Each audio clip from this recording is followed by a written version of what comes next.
వాక్యంలోకి వెళదాం. ఇంకా గుడ్ ఫ్రైడే అంటే, గుడ్ ఫ్రైడే అంటే మంచి శుక్రవారం అని అర్థం. ఎందుకు మంచి శుక్రవారం అయింది అంటే, అది యేసుక్రీస్తు వారు సిలువ వేయబడిన దినం. యేసుక్రీస్తు వారు సిలువ వేయబడితే అది మంచి శుక్రవారం అవుతుందా? అమలారా, యేసుక్రీస్తు వారు సిలువ వేయబడితే అది మంచి శుక్రవారం అవుతుందా? అవును. అంత కట్టే మంచి రోజు ఇంకొకటి లేదు. ఎందుకని? సిలువ వేయబడింది ఎవరో తెలుసా? భూమిని, ఆకాశాన్ని, సముద్రాన్ని, అందులో ఉన్న సమస్తాన్ని, సూర్య చంద్ర నక్షత్ర సముదాయాలని, ఈ విశాల విశ్వాన్ని, మానవ జాతిని భూమి మీద నిర్మించిన సృష్టికర్త అయిన దేవుడు మానవునిగా భూమి మీదకి దిగివచ్చి శరీరధారి అయి, వాక్యమయ్యున్న దేవుడు శరీరధారిగా భూమి మీదకి దిగివచ్చి ఈ భూమి మీద మానవ అవతారిగా వచ్చి సిలువనెక్కి లోకంలో ఉన్న మానవులందరి పాపానికి పరిహారము చేసిన రోజు. దేవునికి మహిమ కలుగును గాక. యేసుక్రీస్తు వారు సిలువ వేయబడినందువల్ల మన పాపాలు క్షమించబడ్డాయి. యేసుక్రీస్తు వారు సిలువ వేయబడినందువల్ల మన పాపాలు కడగబడ్డాయి.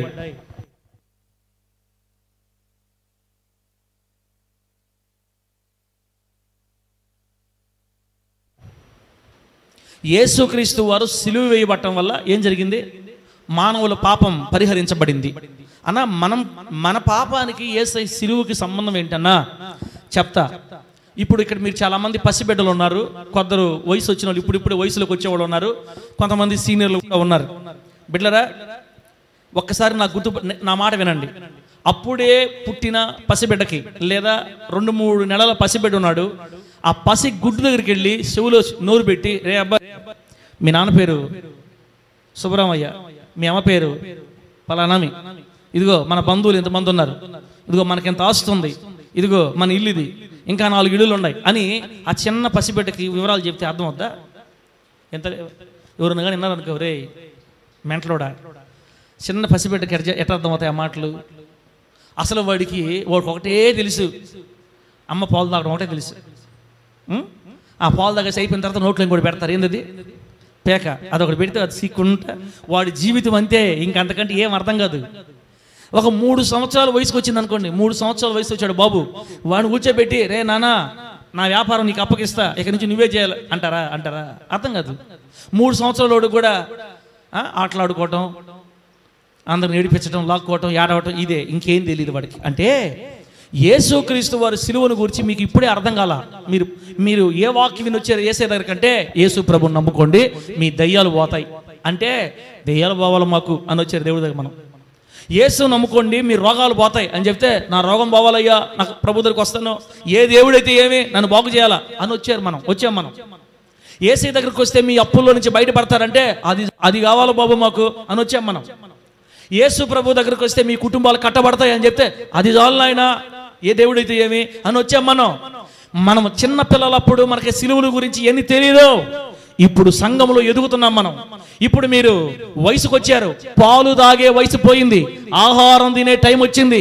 ఆల్రెడీ 5, 6, 7 సంవత్సరాల నుంచి ముత్తుకూరులో సేవ జరిగేది 13 సంవత్సరాల నుంచి. మీరు 7 సంవత్సరాలు అయిందో, 8 సంవత్సరాలు అయిందో, 10 అయిందో, ఎంత తెలియదు, సంవత్సరమా 2 సంవత్సరాలు తెలియదు. ఇప్పుడు మీరు ఇక నేర్చుకోవాలి, అసలు యేసయ్య దగ్గరికి మేము ఎందుకు వచ్చాం? దెయ్యాలను బట్టే. సరే, దెయ్యాలు పోయిన సంగతి ఏంది? ఇంకా దెయ్యాల దగ్గర ఆగిపోదామా? అసలు యేసు అంటే ఎవరు, సిలువ అంటే ఏంటి, ఏంది, ఇదంతా అర్థం చేసుకోవాలి. అలా అర్థం చేసుకోవాలంటే మనం గుడ్ ఫ్రైడే అన్న పండుగను చేసుకుంటేనే మీకు వివరంగా ఈ విషయాలు అర్థం అవుతాయి. దేవుని నామానికి మహిమ కలుగును గాక. చెప్పండి గట్టిగా హల్లెలూయా. బైబిల్లో ఒక మాట రాయబడింది, పాపము వలన వచ్చు జీతం మరణం. ఒక ఇంట్లోకి దొంగలు పడి ఆ ఇంట్లో లక్షల రూపాయల డబ్బు, బంగారం దోచుకునేటప్పుడు ఆ ఇంట్లో వాళ్ళు ఎవరైనా కనబడి పట్టుకుంటే 4 పోట్లు పొడిచేసాడు వాళ్ళని. ఎవరిని? ఈ దొంగ ఆ ఇంటి యజమానుని 4 పోట్లు పొడిచి చచ్చిపోయాడు ఆయన. ఎత్తుకెళ్ళిపోయాడు. తర్వాత పోలీస్ కేసు పెడితే పోలీసు వచ్చి ఇన్వెస్టిగేషన్ చేసి దొంగను పట్టుకున్నారు. అప్పుడు పోలీసు దొంగకి ఏం చేస్తారు? 2 దండలేసి సెలవ కప్పి భలే పొడిచేవు సూపర్ అంటారా అమ్మా? అంటారా? చేసింది పాపం, చేసింది తప్పు, అన్యాయం. అప్పుడు ఏం జరుగుతుంది? చట్టాలు ఆ వ్యక్తికి శిక్ష విధిస్తాయి. అతను పాపం చేశాడు కాబట్టి అతనికి శిక్ష అనుభవించాలి. అలాగే నువ్వు నేను ఊహ వచ్చిన నాటి నుండి ఏది మంచో ఏది చెడో ఎరిగిన ఆ కాలం మొదలుకొని ఈ రోజు దాకా ఎన్నో భయంకరమైన పాపాలు చేస్తానే ఉన్నాం. ఈ పాపములకి జీతం మరణం రావాలి. ఈ పాపాలకు వచ్చే జీతం మరణం ఏంటో తెలుసా? రేపు మనం చచ్చిపోతామే. ఆ మరణం కాదు, భౌతికమైన మరణం కాదు.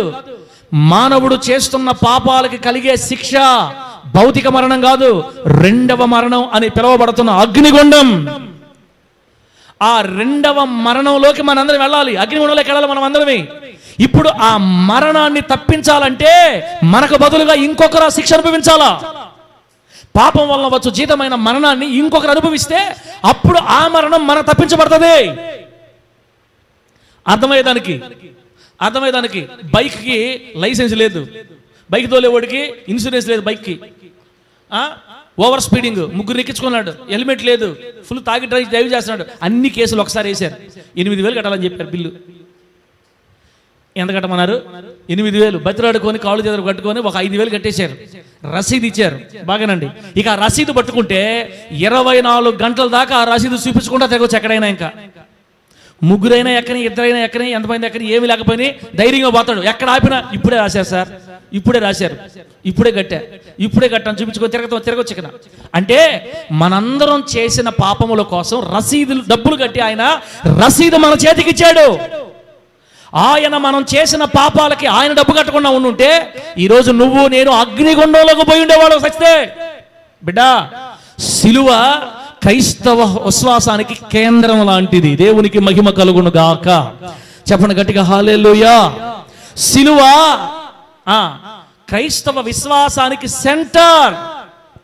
ఇంకో మాట చెప్పాలంటే నీకు నాకు సిలువ లేకపోతే అసలు మనకు విలువే లేదు లోకంలో. యేసుక్రీస్తుని మీరు ఎందుకు నమ్ముకున్నారు అడిగారు అనుకోండి, అప్పుల కోసం అంటే మనకు ఏమిరా నీ మైండ్ అంటారు. ఇప్పుడు చిన్నప్పుడు తెలియనప్పుడు కొత్తల్లో మనం దానికోసం నమ్ముకున్నాం. ఇప్పుడు మీకు బోధించబడుతుంది మనం యేసు ప్రభువుని ఎందుకు నమ్ముకున్నాం. ఇంకా ఇప్పుడు అప్పులు తీరిపోయినాయి, రోగాలు పోయినాయి, దయ్యాలు పోయినాయి, ఆరోగ్యం బాగుంది కదా. మరి మళ్ళీ మనం వెనక్కి వెళ్ళిపోవాలి కదా. ఎందుకు వెనక్కి వెళ్ళట్లేదు? ఎందుకు నిల్చున్నాం ఇక్కడ? ఇంకా మనం ప్రభుని ఎందుకు పట్టుకోమన్నాం? అన్ని బాగా అయిపోయినాయి కదా. వెళ్ళిపోతే పోలేము మనం ఇక్కడ నుంచి. ఇంకెనక తిరగలేం. ఎందుకు తిరగలేమంటే మరణం తర్వాత రాబోయే 2వ మరణం అగ్నిగుండాన్ని తప్పించడానికి ఈ లోకంలో మనకు సహాయం చేసే ఏకైక దేవుడు మనం ఆరాధిస్తున్న సృష్టికర్త అయిన నజరేయుడైన యేసు. దేవునికి స్తోత్రం కలుగును గాక.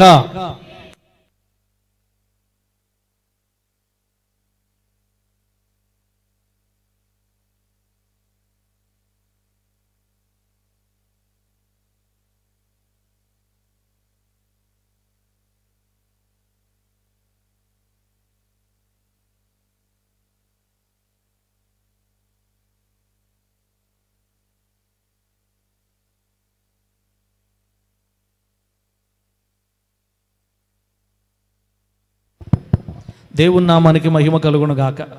అమ్మ సిలువ గురించి చెప్పేదానికి 10 అయింది. దేవునికి స్తోత్రం కలుగును గాక. మీకు అసలు సిలువ అర్థం అవ్వాలి. సిలువ లేకపోతే మనకు విలువ లేదు. ఎవరైనా ఈరోజు యేసయ్య దగ్గరికి ఎందుకు పరిగెత్తి వస్తున్నారంటే సిలువ. ఆ సిలువలో మనందరి కోసం ప్రాణత్యాగం జరిగింది. యేసయ్య ఫైన్ కట్టాడు. యేసు ప్రభు వారు మనం చేసిన పాపానికి ఆయన డబ్బులు కట్టాడు. ఆయన ప్రాణం పెట్టి ప్రాణార్పణ చేశాడు. పాపం ద్వారా వచ్చే జీతం మరణం అనుభవించాల్సింది మనకు బదులుగా మన పాపాన్ని ఆయన భుజాల మీద వేసుకొని సిలువలో మనందరి కోసం డబ్బులు కట్టి రక్షణ అనే రసీదుని మన చేతికి ఇచ్చాడు. ఇక ఆ రసీదు ఎవరి చేతిలో ఉంటుందో వాళ్ళకి 2వ మరణానికి వారి మీద అధికారం ఉండదు. దేవునికి స్తోత్రం కలుగును గాక. చెప్పండి గట్టిగా హల్లెలూయా.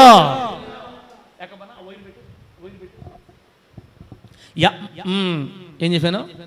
ఇక ఒక్కసారి ఆ రసీదు మన చేత తీసుకుంటే, అనగా యేసుక్రీస్తు వారు సిలువ వేయబడ్డాడు నా కోసం, ఆయన రక్తం కాచింది నా వల్ల, నా కొరకు, నా పాపం ఆయన భుజాల మీద వేసుకొని నా పాపాన్ని ఆయన భుజాల మీద వేసుకొని నేను అనుభవించాల్సిన శిక్ష ఆయన భరించి నా కోసం ఆయన ఫైన్ కట్టాడు. ఎప్పుడైతే ఆయన ఫైన్ కట్టాడో ఇక మీదట నాకు ఏ ఇబ్బంది లేదు. ఇక మీదట నాకు అగ్నిగుండానికి నా మీద ఇక అధికారం లేదు. నేను ఒకవేళ చనిపోయినా పరలోకం వెళ్తా. ఎందుకంటే నా కొరకు ఫైన్ కట్టిన దేవుణ్ణి నేను నమ్మి ఆయనే నా రక్షకుడని విశ్వసించి ఆయన రక్తములో నేను కడగబడ్డాను. కాబట్టి ఇప్పుడు చచ్చినా మనకి నరకం లేదు. దేవుడికి స్తోత్రం కలుగును గాక. సిలువలో దొంగని పరదైసుకు తీసుకెళ్ళినట్లుగా ఇప్పుడు నువ్వు నేను చచ్చిపోతే యేసు నామములో నేరుగా వెళ్ళిపోతాం. ఎక్కడికో దగ్గర కానీ తొందరగా అంటారా? పరదైసుకి, పరలోక రాజ్యానికి వెళ్ళిపోతాం. కాబట్టి సిలువ లేకపోతే మనిషికి పరలోకం లేదు. సిలువ లేకపోతే మన పాపాలకి విరుగుడు లేదు. సిలువ లేకపోతే మనకు రసీదు లేదు. అందుకే సిలువే మన విలువ, సిలువే మనకు శరణం. బిడ్డలారా, ఆ సిలువ దగ్గరికి వచ్చి ఇప్పుడు మనం యేసు ప్రభు వారు సిలువలో పలికిన మాటల్ని మనం ధ్యానం చేస్తున్నాం. సిలువ సిలువ సిలువ అని ఎన్నిసార్లు పలికాం కానీ ఆ సిలువ వేదనని భరించాలంటే, ఆ సిలువ వేదనని మాటలతో వర్ణించాలంటే నాకైతే మాటలు చాలు. బాగా వినండి.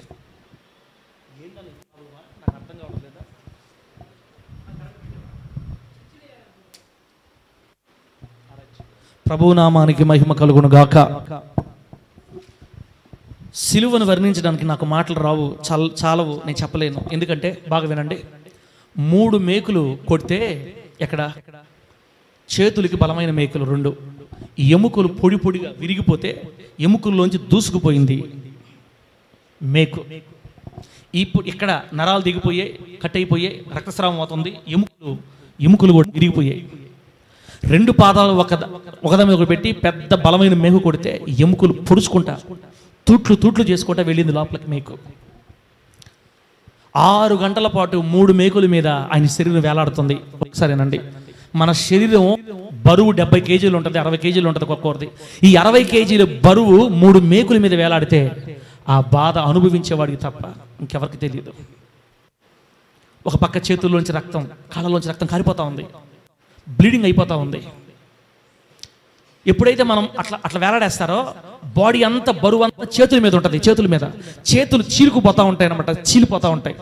ఆ బరువు ఒక పక్క పోటు, భయంకరమైన పోటు, పెయిన్, ఇనుము లోపల రక్తానికి ఎముకలు తగులుతుంటే తట్టుకోలేనంత వేదన. నీ పాపం ఆయన్ని అంత గాయం చేసింది. ఆయనకి నా పాపం దేవుని అంత బాధ పెట్టింది. బిడ్డ, నరాలు కట్ అయిపోయినాయి. ఒకసారి ఊహించండి ఆ బాధ ఎలా ఉంటుందో. రక్తం పోతా ఉన్నప్పుడు, పోట్లు వస్తున్నప్పుడు మనం మాట్లాడాలంటే మనకు మాట్లాడలేం. గాలి పీల్చుకోవటం కూడా కష్టం తెలుసా? వదిలేటప్పుడు గాలి వదిలేటప్పుడు ఫ్రీగా ఉంటుంది, కానీ గాలి పీల్చుకునేటప్పుడు అని పిలవాలా. ఎందుకంటే కింద భూమి మీద నిలబడి ఉంటే పీల్చుకోవచ్చు బాగా. ఈ 2 చేతుల మీద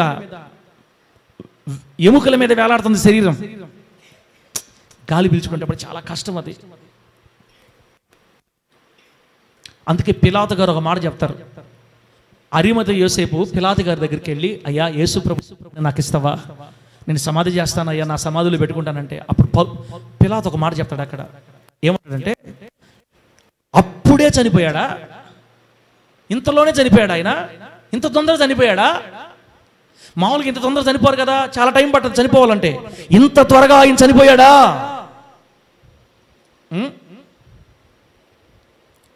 బిడ్డలారా, అసలు ఎంత బాధాకరం అంటే త్వరగా చనిపోయాడు ఆయన. రక్తం అంతా పోయింది కదా, రాత్రి నుంచి నీళ్లు లేవు. ఆయన రాత్రి భోంచేయడమే, ఇక నీళ్లు లేవు. ఉదయం నుంచి 5 కోట్లు తిప్పారు, ఇష్టానుసారంగా అవమానం చేస్తున్నారు.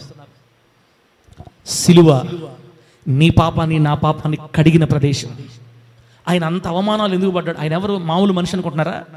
ఆది యందు వాక్యం ఉండెను, వాక్యము దేవుడు యొద్ద ఉండెను, ఆ వాక్యమే దేవుడై ఉండెను.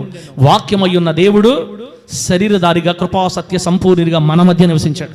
అంటే దేవుడే శరీరాన్ని ధరించి భూమి మీదకి వచ్చాడు.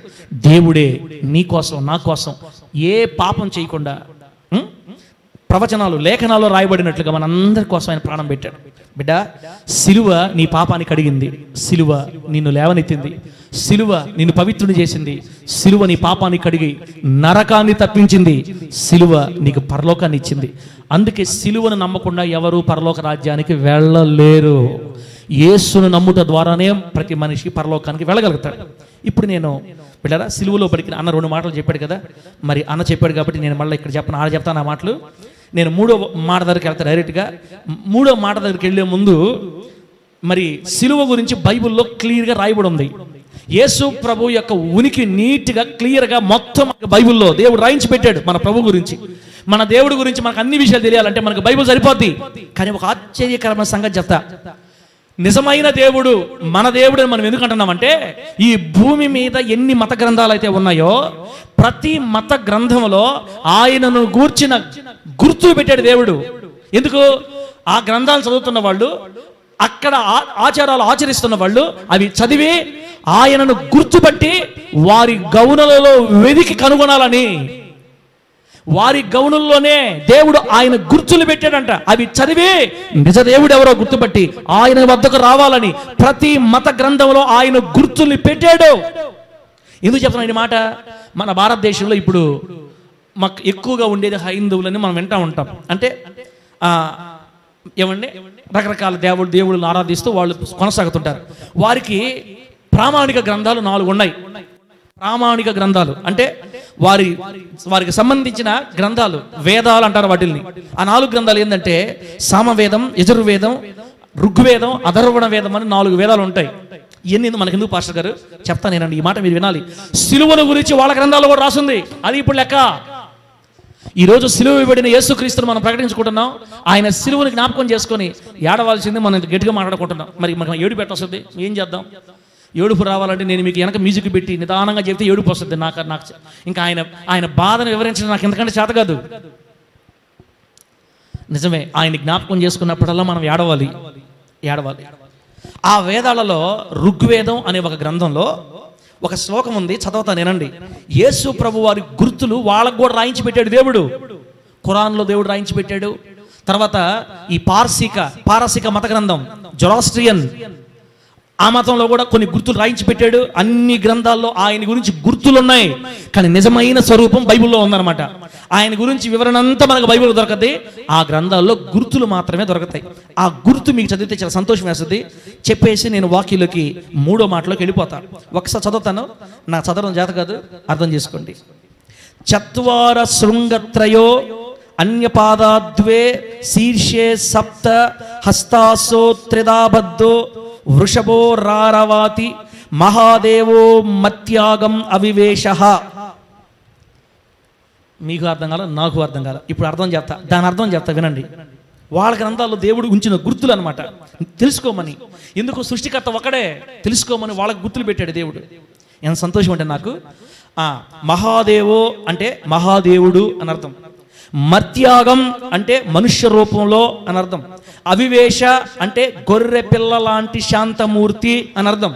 త్రిబద్ధో అంటే 3 మేకుల మీద వ్రేలాడవేయుట అని అర్థం. వృషభోరోరవాతి అంటే బలి పశువు వలె, మేక వలె అని అర్థం. ద్విపాద హస్తాసో అంటే 2 పాదములు 2 చేతుల్లో మేకులు కొట్టుట అని అర్థం. శీర్షే సప్త అంటే 7 మేకులు గల శిరస్త్రాణం, ముళ్ళ కిరీటం పెట్టడం అని అర్థం. ముళ్ళ కిరీటం, 2 చేతులు 2 కాళ్ళకు మేకులు, బలి పశువు వలె 3 మేకుల మీద వేలాడబట్టం, గొర్రెపిల్ల లాంటి శాంతమూర్తి, మనుష్య రూపంలో వచ్చిన మహాదేవుడు, ఇవన్నీ ఒక దగ్గర చేర్చి ఇవి భూమి మీద ఉన్న ఏ దేవుళ్ళో నెరవేరాయో చూస్తే ఆ జ్ఞాపకాలన్నీ ఉన్నది ఉన్నట్టుగా నెరవేరింది. పరలోకము నుండి మానవ అవతారంలో భూమి మీద దిగి వచ్చిన యేసు అనే దేవుడిలో మాత్రమే. చెప్పండి గట్టిగా హల్లెలూయా అని, గట్టిగా చెప్పు హల్లెలూయా. బిడ్డలారా, ఇంత చక్కగా మానవుల పాప ప్రక్షాళన కొరకు యేసుక్రీస్తు కలువరి శిలువలో బలి పశువుగా యజ్ఞము చేయబడ్డాడు. మానవుల పాప శిక్షను తానే భరించి ఆయన శరీరం మందు మన పాపానికి శిక్ష విధించాడని అనేక రెఫరెన్సులు రాయబడి ఉంది. ఈ సారాంశం ఏంటంటే బిడ్డలారా, వేదాలు ముందుగా సూచించిన ఆ ఏకైక దేవుని సూచన నేడు భూమి మీద దేవుళ్ళుగా చలామణవుతున్న దేవుళ్ళందరినీ పరిశీలించి చూస్తే ఒక్క యేసుక్రీస్తు దేవుళ్ళలోనే అవన్నీ నెరవేరినట్టుగా మనం చూస్తాం.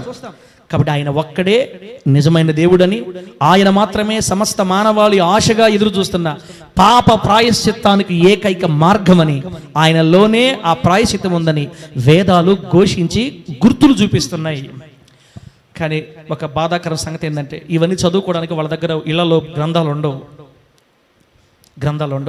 మనకు దేవుని గ్రంథం అందుబాటులో ఉన్నట్టుగా వాళ్ళ గ్రంథం అందుబాటులో ఉండదు. అన్ని మత గ్రంథాలలో సిలువను గూర్చి రాయబడి ఉంది. బిడ్డారా, ఈరోజు సిలువలో ఉన్నటువంటి యేసుక్రీస్తు వారు 6 గంటలు, ఉదయం 9 గంటలకు సిలువేశారు, మధ్యాహ్నం 3 గంటలకి ఆయన చనిపోయాడు.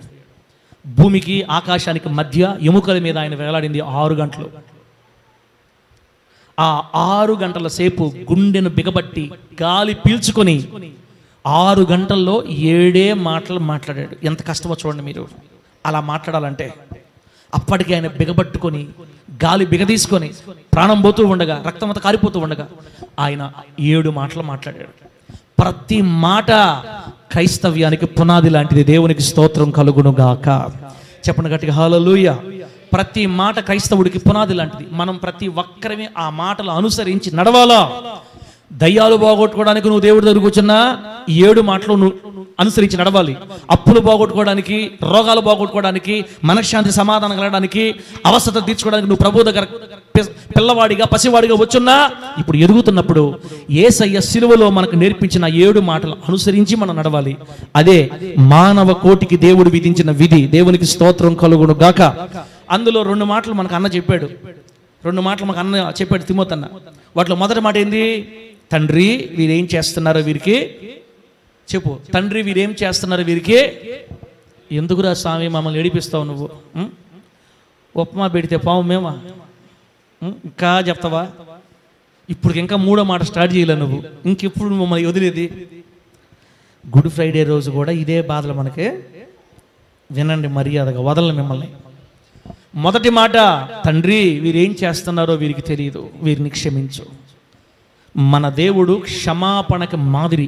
అబ్బా, క్రైస్తవుడు ప్రతి ఒక్కరిని క్షమిస్తూ బ్రతకాలి.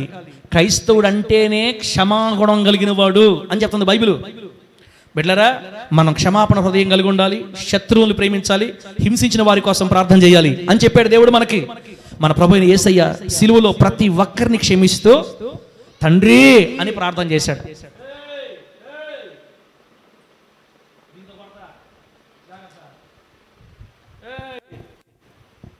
ఏం మెర్సి?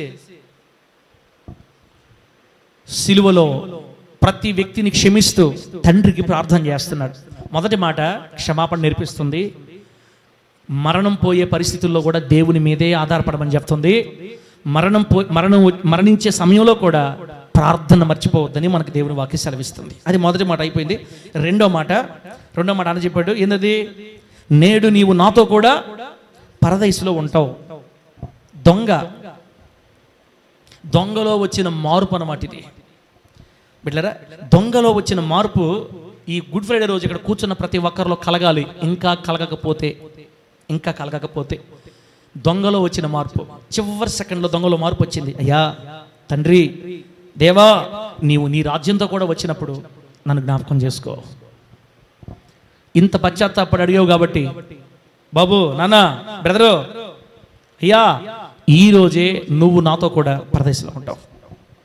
తన తప్పు తాను తెలుసుకొని పశ్చాత్తాపడ్డాడు కాబట్టి దేవుని రాజ్యం దొరికింది. నీవు నేను ఇప్పుడే పశ్చాత్తాపడి ప్రభు దగ్గర సమాధాన పడాలి. ఈ గుడ్ ఫ్రైడే మనకు మంచి దినం, మంచి సమయం. దొంగ యేసు ప్రభు వారిని రక్షకుడిగా భావించి నన్ను జ్ఞాపకం చేసుకోన్నాడు. మనం గుర్తుపెట్టుకోవాలి, మనకు కూడా రక్షకుడు యేసు ఒక్కడే అని గుర్తుపెట్టుకోవాలి. దొంగ నాలుగోది, యేసుకు ఒక రాజ్యం ఉంది, ఆయన ఒక రాజ్యం ఉంది, ఆయన రాజ్యాధినేత, ఆయన రాజ్యం పరలోకం అని నమ్మాడు. మనం కూడా ఈరోజు నమ్మి తీరాలి. కాబట్టి బిడ్డరా, దొంగలో వచ్చిన మార్పు ఈరోజు నీలో నాలో కలిగితే ప్రభు సంతోషపడతాడు.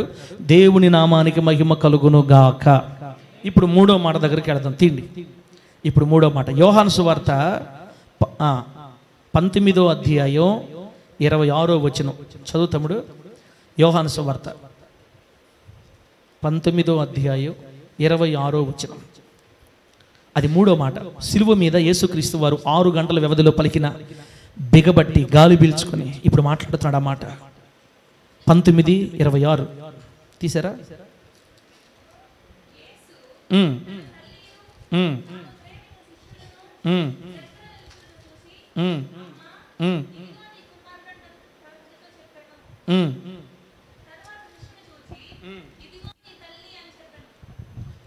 మంచిదిమా, నేను చదువుతా. యేసు తన తల్లియు తాను ప్రేమించిన శిష్యుడు సిలువ దగ్గర నిలుచున్నట్టు చూచి, అమ్మా అమ్మా నాకు కోపం వస్తుంది, ఇక మీరు అట్టగా ఉంటే నేను ఆపేస్తా. ఈ బాధలు ఎవరి కోసం? మీకోసం కదా, మీకు అర్థం అవ్వాలి కదా. అక్క అక్క గుడ్ ఫ్రైడే రోజన్నా కొంచెం హుషారుగా ఉండండి అక్క. అమ్మా మిమ్మల్ని నేనేమో అనట్లేదమ్మా, బజ్రకుంటున్నానమ్మా. యేసై సిలువ వేయబడ్డాడమ్మా నీకోసం అమ్మా. ఇప్పుడన్నా నీరసమా? ఇప్పుడు కూడా నీరసం అంటే మీరు ఏమన్నా సిలువను జ్ఞాపకం చేసుకుంటే దుఃఖంలో ఉండరా? రండి బయటికి రా బయటికి రా. దుఃఖపడడం వల్ల కాదు లాభం, తీర్మానం చేసుకుని వెళ్ళాలి బయటికి. అది ప్రభు కోరుకునేది. దుఃఖపడడం మంచిదే. మీరు వినకుండా దుఃఖపడితే ఏం ప్రయోజనం? వినాలి. యేసయ్య మనకి ఏమి నేర్పించాడు? ఆయన ప్రాణం పోతూ ఉండగా సర్వలోక ప్రపంచానికి క్రైస్తవుకి నేర్పిన సుగుణాలు ఇవి. మూడో మాట, సిలువ దగ్గర యేసుక్రీస్తు వారు ఆ మరణ వేదనలో, భయంకరమైన దుఃఖంలో వేదన పడుతున్నప్పుడు అలా కళ్ళు తెరిచి రక్తముతో నిండిన కళ్ళతో చూసినప్పుడు సిలువ దగ్గర యేసుక్రీస్తు వారికి తల్లి ఆడస్తా కనబడింది. అబ్బా, వాళ్ళమ్మ ఎక్కడుందమ్మా? వాళ్ళమ్మ ఎక్కడుంది? సిలువ దగ్గర నిలబడుకొని ఆ రక్తం కింద కారిపోతూ ఉంటే ఆ రక్తంలో చేతులు పెట్టి ఓని ఆడస్తా ఉంది. ఆ రక్తముతో నిండిన కళ్ళతో చూస్తున్నాడు వాళ్ళ అమ్మని. పక్కనే శిష్యుడు కూడా, అంటే యోహాను గారు కూడా ఉన్నాడు అన్నమాట. వాళ్ళిద్దరిని చూసి ప్రభువు నోరు తెరిచి మాట్లాడుతున్నాడు. అమ్మా అని పిలిచాడు. ఏం పిలిచాడు చెప్పండి? ఏం పిలిచాడు? అమ్మా. ఇంత బాగా అనలా. ఆయన ఆ రక్తం పోయేటప్పుడు ఆ బాధ ఎంత బాధాకరంగా మాట్లాడతాడు. అమ్మా అని పిలిస్తే ఏడుస్తున్నాడు. ఆమె యేసు ప్రభు వారు చూసింది అలాగా, కుమారుడు వైపు చూసింది. అమ్మా ఇదిగో నీ కుమారుడు. చేయి పెట్టలేదులే, తలతో చూపిస్తున్నాడు. ఇదిగో నీ కుమారుడు. ఇక నుంచి, ఈ రోజు నుంచి ఇంతదాకా నేను నిన్ను చూసుకున్నాను, ఇక నుంచి నిన్ను వీడు చూసుకుంటాడమ్మా. ఇక నుంచి నీ కుమారుడు. ఆ మాట చెప్పి కాస్త తల తిప్పి శిష్యుల వైపు చూస్తున్నాడు. యోహాను తల ఎత్తి చూశాడు. ఇదిగో నీ తల్లి. ఈ మాట జ్ఞాపకం చేసినప్పుడు మనకి ఏమనిపిస్తుంది అంటే, యేసుక్రీస్తు వారు ప్రాణం పోతూ ఉండగా తన తల్లి బాధ్యతను మర్చిపోలేదు. దేవునికి స్తోత్రం కలుగునుగాక. చెప్పండి గట్టిగా హల్లెలూయా. ఎవరి బాధ్యత మర్చిపోలేదు? తల్లి బాధ్యత మర్చిపోలేదు. ఈ మూడవ మాట, ఆ మాట అయిపోయిందా? ఇదిగో నీ తల్లి అని చెప్పేశాడా? ఇంక మౌనం అయిపోయాడు అంతే. అంటే ఆ రోజు నుంచి తన తల్లి చేతిని ఎవరికి ఇచ్చాడు? శిష్యుడికి ఇచ్చాడు. శిష్యుడికి అమ్మను అప్పగిచ్చాడు. మా ఇక్కడి నుంచి వాడే నీకు కుమారుడు, నాకంటే బాగా చూసుకుంటాడు. మా నువ్వు దిగులు పడద్దు, దుఃఖపడద్దు. నన్ను వదిలేసి నా బిడ్డ వెళ్ళిపోతాను అనుకుంటున్నావా? నేను ఎందుకు వదులుతాను? నిన్ను వదలడానిక ఇన్ని సంవత్సరాలు పోషించుకుంది. మా ఇక్కడి నుంచి ఇదిగో నీ కుమారుడు, వీడే అని నేను అన్నాను, కానీ ఆయన అక్కడ వీడే అనలేదు. వారిద్దరి మధ్య ఉన్న సంబంధాన్ని బట్టి యోహానే నేను చూసుకుంటాడని చెప్పాడు. ఈ మూడవ మాట ద్వారా మనం ఏమి నేర్చుకోవాలి? నంబర్ వన్, తల్లిదండ్రుల పట్ల బాధ్యత కలిగి ఉండాలి అని మనకు నేర్పిస్తుంది మూడవ మాట. ఎవరి పట్ల? నువ్వు నిజంగా యేసుక్రీస్తును ఆరాధించే బిడ్డవైతే, సిలువను నమ్ముతున్న వాడివైతే తల్లిదండ్రుల మీద బాధ్యత కలిగి ఉండాలి. తల్లిదండ్రులకి విధేయత కలిగి ఉండాలి. తల్లిదండ్రుల్ని ప్రేమించాలి, తల్లిదండ్రుల్ని సన్మానించాలి, తల్లిదండ్రుల్ని గౌరవించాలి.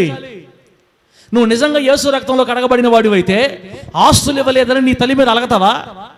ఆస్తులు ఇవ్వలేదని నీకంటే నీ చెల్లెలికి ఇచ్చాడని, తమ్ముడికి ఇచ్చాడని, పెదనానికి ఇచ్చాడని, పెద్దోడికి ఇచ్చాడు, చిన్నోడికి ఇచ్చాడు, నన్ను పట్టించుకోలేదని ఎలా మాట్లాడతావు? యేసుక్రీస్తు వారికి అన్నదమ్ముళ్ళు తమ్ముళ్ళు లేరా? చెల్లెలు లేరా? ఉన్నారా? లేరా? ఉన్నారు. 4 తమ్ముళ్ళు, చెల్లెలు 2 3 మనకు తెలియదు. 7 మంది సంతానం ఆయన తర్వాత వారికి. 7 మంది వారికి పుట్టినా వారు పనులు చేసుకుని పోషించుకుంటున్నా అమ్మ బాధ్యత మరవలా. మా ఇంతకాలం నేను సాకా, ఒకసారి వాళ్ళ దగ్గర పోవచ్చు కదా, నీ కొడుకుల దగ్గర పోవచ్చు కదా, కూతురు దగ్గర పోవచ్చు కదా, నా దగ్గర పడి చస్తావేంది నువ్వు అని మనలాగా అన్నాడా? మా ముగ్గురు పుట్టావు నీకు, ఏ నా దగ్గరే ఉంటావు ఎప్పుడు, రెండో వాడి దగ్గరికి బావా, వాడికి బాగా పెట్టావు కదా అని మనలాగా అన్నాడా?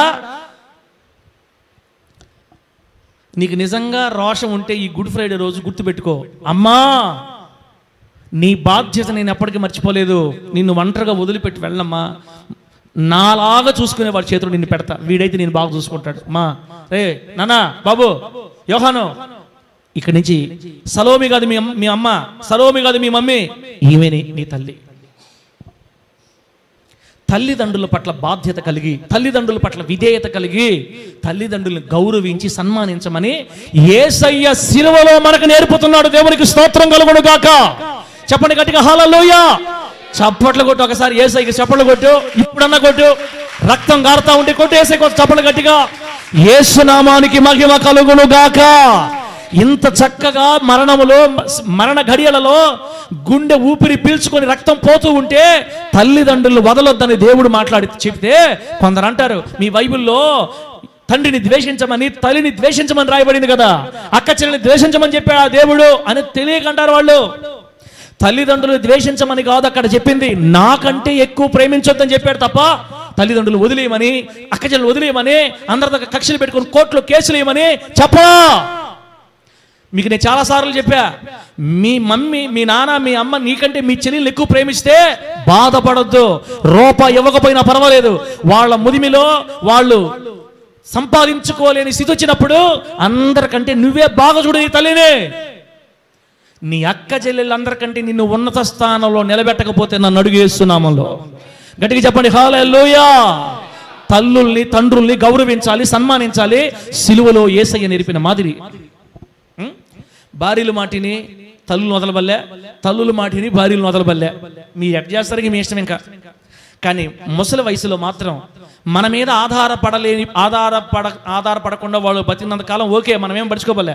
వాళ్ళు ఇక పోషించుకోలేని, తమను తాము పోషించుకోలేని స్థితి వచ్చినప్పుడు నిశ్చయముగా తల్లిదండ్రులు గౌరవించాలి. ఒకవేళ కనుక తల్లిదండ్రులు ఏడిపించినా, తల్లిదండ్రులు బాధ పెట్టినా, కాకులు మన కళ్ళని గుడ్లని ఎవరు పీకుతారని బైబిల్ రాయబడింది. ఎవరు పీకుతారంట? లోయ కాకులు పీకేస్తాయి మన కళ్ళు. లోయ కాకులు అంటే అవి ఒక దురాత్మలు. లోయ కాకులు అంటే ఇంకంతే రకరకాల రోగాలు. కాబట్టి దేవుడు ఏమంటే సిలువలో కూడా తల్లిదండ్రుల బాధ్యత చెప్పాడు మనకి. తల్లిదండ్రుల బాధ్యత, నీ తల్లిని నీ తండ్రిని నువ్వు ఎంత బాగా చూసుకోవాలో, నీకు వాక్యాన్ని బోధించే మీ అమ్మా నాన్నలు, సేవకురాలు కూడా నువ్వు అలాగే చూసుకోవాలా. ఆదివారం చూడండి మమ్మల్ని, తిరిగి మళ్ళీ ఎప్పుడు చూస్తారు మమ్మల్ని? మళ్ళీ ఆదివారం చూడండి. ఇంకా మమ్మల్ని మర్చిపోండి, వాడు ఉండాడా పొయ్యాడా ఏం పడుచుకోవాలి మీరు. ఓహో ఇట తిప్పావా అట తిప్పావా అనవాకండి. నిజం అది. ఆత్మీయ తల్లిదండ్రులు కూడా పట్టించుకోవాలి, ప్రేమించాలి. నీ తల్లిదండ్రుల్ని కంటే కూడా నీ ఆత్మను పరలోకం తీసుకెళ్లేదాకా నీకు ప్రార్థన చేస్తుంటారు కాబట్టి వాళ్ళకంటే ఒకంతు ఎక్కువే సేవకుల్లోనూ గమనించాలి బిడ్డ. సిలువ వేయబడిన యేసయ్య 6 గంటల మనోవేదన భయంకరమైన దుఃఖంలో తల్లిదండ్రుల బాధ్యత మనకు అప్పగించేటండి. ఒకవేళ ఇంతవరకు నీ తల్లిని ఏడిపించినోడు అయితే తమ్ముడా, ఇక్కడి నుంచి అయినా జాగ్రత్తగా ఉండు తమ్ముడా. ఈ 3వ మాటలోనే ఇంకొక మాట రాయబడింది. మనం ఒకటి తల్లిదండ్రుల పట్ల బాధ్యత కలిగి ఉండాలి, అన్నదమ్ముళ్ళ పట్ల బాధ్యత కలిగి ఉండాలి, అక్కచెల్లెల పట్ల బాధ్యత కలిగి ఉండాలి. లాస్ట్ మాట అక్కడే ఆ 3వ మాటకే లాస్ట్ మాట ఏంటంటే కుటుంబం పట్ల కూడా మన బాధ్యత కలిగి ఉండాలి. కుటుంబం పట్ల, నీ పిల్లల విషయంలో, నీ భార్య విషయంలో, నీ భర్త విషయంలో బాధ్యత ఉండాలమ్మా. సిలువలో యేసయ్య చెప్పిన మాట మనకిది. ఆయన ఏ రోజు కూడా తన అన్నదమ్ముల్ని లేదా తమ్ముళ్ళని చెల్లెలిని ఏ రోజు ఆయన కించపరిచి మాట్లాడలేదు, పార్టీలు కట్టలేదు. ఇంకో విషయం తెలుసా? యేసుక్రీస్తు వారి మీద తమ్ముళ్ళు పార్టీ కట్టారు, చెల్లెళ్ళు పార్టీ కట్టారు. తమ్ముళ్ళు చెల్లెళ్ళు యేసు ప్రభు వారు సమాధిని గెలిచే వరకు కూడా ఆయన విశ్వాసం ఉంచలేదంట. వాడా దేవుడు కుమారుడా మెంటలు పట్టి అలాడుతుంటే మా ఇంట్లో ఏం చేద్దాం ఈ మనిషిని అనకూడదు మనం. మరి మా నాన్నకైతే పుట్ల మరి ఎట్ట పుట్టాడు ఈ మనిషి ఏమన్నా అని అట్లాంటి మాటలు మాట్లాడుతున్నారు. అప్పుడు దాకా నమ్మలా. తమ్ముళ్ళు ఒక పక్క శోధన అయిపోయారు, చెల్లెళ్ళు ఒక పక్క శోధన అయిపోయారు. ఈ మనిషి ఎప్పుడు పెద్ద కొడుకు దగ్గరే ఉంటది, ఇంకా మమ్మల్ని కంటే ఎందుకు అన్నారు. తమ్ముళ్ళు ఏడిపించినా చెల్లెళ్ళు ఏడిపించినా ఆయన నోట నుండి వారిని ఒక్క మాట కూడా తిట్టలేదు, బాధ పెట్టలేదు. మరి మీ అక్క మీద ఎందుకన్నా నీకు అంత కోపం? చెల్లిలా తమ్ముడా, మీ అక్క మీద మీ చెల్లెల మీద ఎందుకు అంత కోపం? ఉన్నది ఒక్కటే జీవితం, చిన్న జీవితం. ఒక్క జీవితమే ఉండేది. ఇచ్చిన అక్కతో ఇచ్చిన తమ్ముడితో సమాధానంగా ఉండు. వాళ్ళు నీ మీద బాధపడ్డా నువ్వు బాధపడబాకు, వాళ్ళు నిన్ను తిట్టినా నువ్వు వాళ్ళని తిట్టబాకు. దేవుని బట్టి ప్రేమించబడ్డ సిలువ నేర్పిన సత్యం మనకది.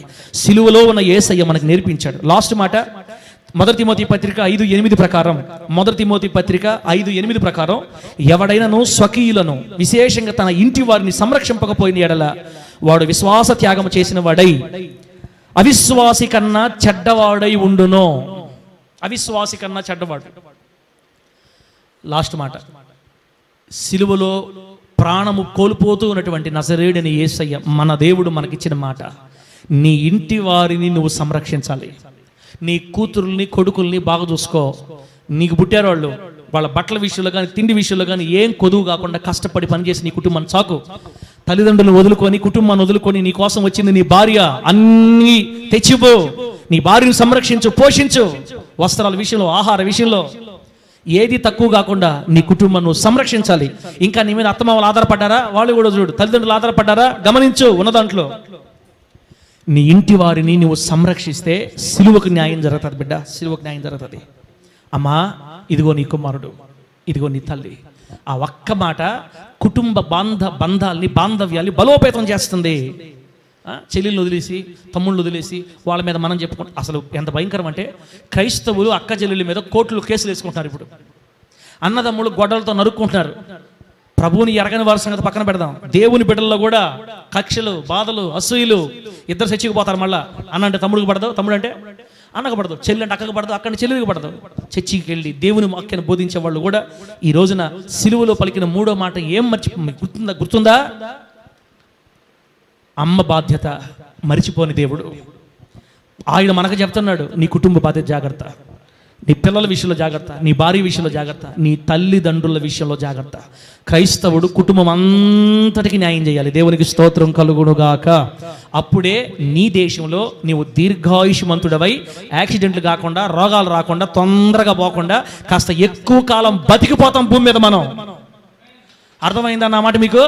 మనం ఎక్కువ కాలం భూమి మీద బతకాలంటే తల్లిదండ్రులు ఏడిపించకూడదు, అన్నదమ్ములు ఏడిపించకూడదు, అక్క చెల్లెలు ఏడిపించకూడదు. వాళ్ళు ఏడిపించినా పర్వాలేదు, మనం ఓర్చుకోవాలి. నీ తల్లిదండ్రులు సంతోషపెట్టు, నీ అన్నదమ్ములు సంతోషపెట్టు, నీకున్న దాంట్లో జాగ్రత్తగా ఉండు, అందరిని పోషించు, సంరక్షించు. నీ ఇంటి వారికి ఒక పెద్ద దిక్కుగా ఆశీర్వాదకరంగా మారు. అందరికంటే నువ్వే ఎక్కువ కాలం బతికిపోతావు. ఎందుకు నాయన, ఎందుకు బతకాలా? వద్దు నాయన, మేము పోతాం తొందరగా అంటారా? మిమ్మల్ని వాణిడి దేవుడు నిలబెడతాడు భూమి మీద, దీర్ఘాయుషినిచ్చి నిన్ను ఆశీర్వదించి నిలబెడతాడు. దేవుడి మాటలు మనకు ఆశీర్వాదకరంగా మార్చి వర్ధిల్ల చేయను గాక. 3వ మాట ఏం నేర్పించింది మనకి? తల్లిదండ్రుల బాధ్యత, కుటుంబ బాధ్యత, పిల్లల బాధ్యత అన్నిటిని నెరవేర్చమని మనకు చెప్పింది. గుర్తుపెట్టుకుందాం. ప్రాణం పోతూ సిలువలో మనందరి కోసం ప్రాణత్యాగం చేసి విమోచించిన మన దేవుడు బాధ్యతలు అప్పగిస్తున్నాడు. నెరవేర్చుదుము గాక. బిడ్డలారా, మరి ముగించుకుందామా? బాంధవ్యన్న కానీ అన్న తొందరగా 10:30 అయింది. సరే, మనం ముగించుకుందాం. ఇక మిగతా దేవుని చిత్తం అయితే ఒక్క మాట అయింది ఇప్పటికి. అన్న 2, మన 3 అయింది. ఇక మిగతా మాటలు అక్కడ చూద్దాం. బిడ్డలారా, మొదటి మాట అన్న చెప్పిన మాటలో ప్రభు మనకు క్షమించమని నేర్పించాడు, క్షమాగుణాన్ని నేర్పించాడు. ప్రతి ఒక్కరిని క్షమించాలి. నేను దూషించిన వారిని క్షమించాలి, హింసించిన వారి కోసం ప్రార్థన చేయాలి, చంపిన వారి కోసం కూడా ప్రార్థన చేయాలి. మరి ఎందుకు క్రైస్తవ రోజులు ధర్నాలు చేస్తున్నారు నాకు అర్థం కావట్లా. మనల్ని ధర్నాలు చేయమని, మనల్ని ప్రభుత్వం మీద తిరగబడమని ప్రభు చెప్పలేదు, అధికారులకు లోబడమని దేవుడు చెప్పాడు. మరి ఎందుకు ఈ విధంగా చేస్తున్నారు? మరి క్రైస్తవులు అర్థం కావట్లేదు. క్షమాపణ హృదయం కలిగి ఉండమని మత్తయి సువార్త 6:12లో మా రుణస్తుల్ని మేము క్షమించి ఉన్న ప్రకారం మా రుణాలు క్షమించు ప్రభు. మేము మా రుణస్తులను క్షమించమని. 5:44 మత్తయిలో మీ శత్రువులు ప్రేమించమని దేవుడు చెప్పాడు. 5:44లోనే హింసించు వారి కోసం ప్రార్థన చేయండి అని చెప్పాడు. క్రైస్తవుడు అంటేనే క్షమించేవాడు. సిలువలో యేసయ్య తనను కొట్టిన వారిని, గాయపరిచిన వారిని, గడ్డం మీద వెంట్రుకలు పెరికిన వారిని, ఉమ్మి వేసిన వారిని, కొరడాలతో కొట్టిన వారిని, సిలువ మోయించిన వారిని, ఆయన పడిన చోటల్లా కొట్టి లేపిన వారిని, రోమా రాణు వారిని, తన మీద నిందలు వేసిన యూదా మత పెద్దలను, యూదా నాయకుల్ని, యూదుల నేతల్ని ఒక్క మాటతో క్షమించి అవతలపడేసాడు యేసునామములో. దేవుడికి స్తోత్రం కలుగును గాక. మన నాయకుడే, మన బోధకుడే, మన యజమానుడే, మన దేవుడే క్షమించమని చెబితే ఎందుకు నీకు కుట్ర, ఎందుకు నీకు కుళ్ళు, ఎందుకు నీకు కపటం, ఎందుకు ద్వేషం? ఏం సాధిస్తావు బిడ్డ, ఏం సాధిస్తావు? ఈ గుడ్ ఫ్రైడే క్షమాపణ నేర్పిస్తుంది మొదటి మాటలో. జాగ్రత్త. రెండవ మాటలో మనకు దేవుని వాక్యం సెలవిస్తుంది, నేడే నువ్వు నాతో కూడా పరదేశంలో ఉంటావని దొంగతో యేసయ్య చెప్పిన మాట ఏం చెప్తుందంటే, ఓ ఈ మానవుడా, ఓ క్రైస్తవుడా, 70 సంవత్సరాల జీవితంలో ఉన్న సుఖభోగాలు వదిలిపెట్టి నడుం కట్టుకొని రోషంగా ప్రభు కోసం నమ్మకంగా జీవించి కన్ను మూస్తే పరదైసు అనే పరలోకం మన కొరకు ఎదురు చూస్తుంది. దేవుడికి స్తోత్రం కలుగును గాక. 70 సంవత్సరాల కష్టం ఇక్కడ నీకుందేమో, అక్కడ తరతరాలు యుగ యుగాలు దేవుని పరదైసులో తేజో వాసుల స్వాస్థ్యములో నీ జీవితం అజరామరం అంతే. ఇక దీవెనకరం శ్రేష్టమైన చోటు ఉంది అని మనకి రెండవ మాట ధైర్యం ఇస్తుంది. దేవుడికి స్తోత్రం కలుగును గాక. ఆ రాజ్యాన్ని నువ్వు పొందుకోవాలంటే దేనక్క, ఆ రాజ్యాన్ని నువ్వు పొందుకోవాలంటే దొంగలో వచ్చిన మార్పు రావాలి మనకి. దొంగ గుర్తించినట్టు యేసును మనం గుర్తించాలి. దొంగ పశ్చాత్తాపడి మనం పశ్చాత్తాపడాలి. ఇంకా పాపాన్ని గుండెల్లో పెట్టుకొని ఇక్కడి నుంచి బయటకు పోదు తమ్ముడా, ఇంకా పాపం పెట్టుకొని బయటికి పోదు చెల్లెలా. ఇంకా ఎన్ని గుడ్ ఫ్రైడేలు రావాలి? ఎదిగావు, పాలు దాగే వయసు పోయింది, పెద్ద వయసు వచ్చింది, ఇంకా ఎప్పుడు మారుతావు చెప్పు? ఇంకా ఎప్పుడు మారుతావు? దొంగ పశ్చాత్తాపడ్డాడు కాబట్టి పరలోకం దొరికింది.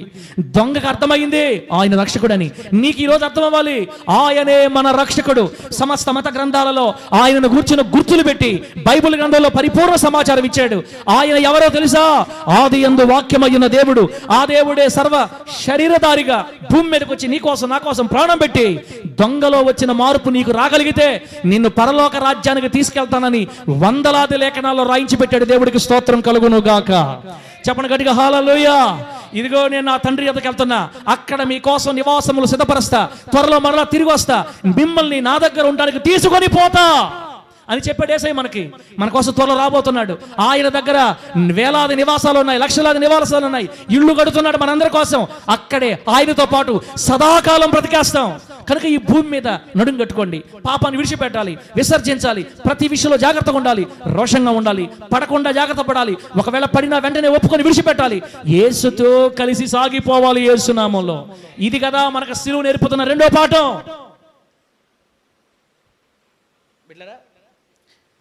యేసయ్యకి రాజ్యం ఉందని దొంగ నమ్మినట్టు, యేసయ్య ద్వారానే రక్షణ దొంగ నమ్మినట్టుగా ఈరోజు యేసులోనే రక్షణ ఉందని నమ్మతావా? అప్పుడు నువ్వు నిజమైన క్రైస్తవ తమ్ముడా. సిలువ లేకపోతే పాప క్షమాపణ లేదు. సిలువ మరణం ప్రభు చెందకపోతే ఈ లోకానికి దిక్కే లేదు. సాతాను మనల్ని మోసగించి తాను మన దగ్గర నుంచి కొల్లగొట్టిన ఆ మహిమ అనే స్వాస్థ్యాన్ని, మన ఆదాము నుంచి కొల్లగొట్టిన మహిమ స్వాస్థ్యాన్ని తిరిగి మరలా మరణం తర్వాత ప్రభు మనకి ఇవ్వబోతున్నాడు. ఒకరోజు మరలా సమాధిలోంచి లేయబోతున్నాం. అది సంపాదించుకోవాలంటే దొంగ గుర్తించినట్టుగా యేసును నీవు నేను గుర్తించగలిగితే, మన రక్షకుడు నమ్ముకోగలిగితే నిశ్చయంగా పరదైసులో అడుగు పెడతావు బిడ్డ యేసు నామంలో.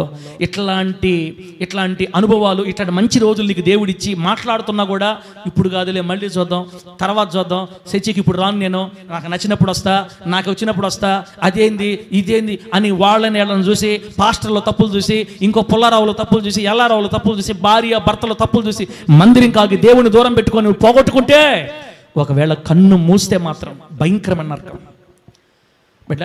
దొంగకి మంచి అవకాశం దొరికింది, చివరిలో అవకాశం ఉపయోగించుకున్నాడు.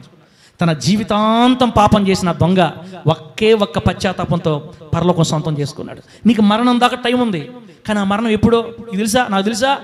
ఇప్పుడే, ఈరోజే, నేడనే సమయం ఉండగానే రక్షించబడతాం. సిలువ రమ్మని పిలుస్తుంది, సిలువ ఆయన్ని సమీపించమని పిలుస్తుంది, సిలువ పశ్చాత్తాపడమని పిలుస్తుంది. దొంగలాగా నీవు నేను ఆయన కొరకు పశ్చాత్తాపడి యేసుతో కలిసి సాగిపోవుదుముగాక.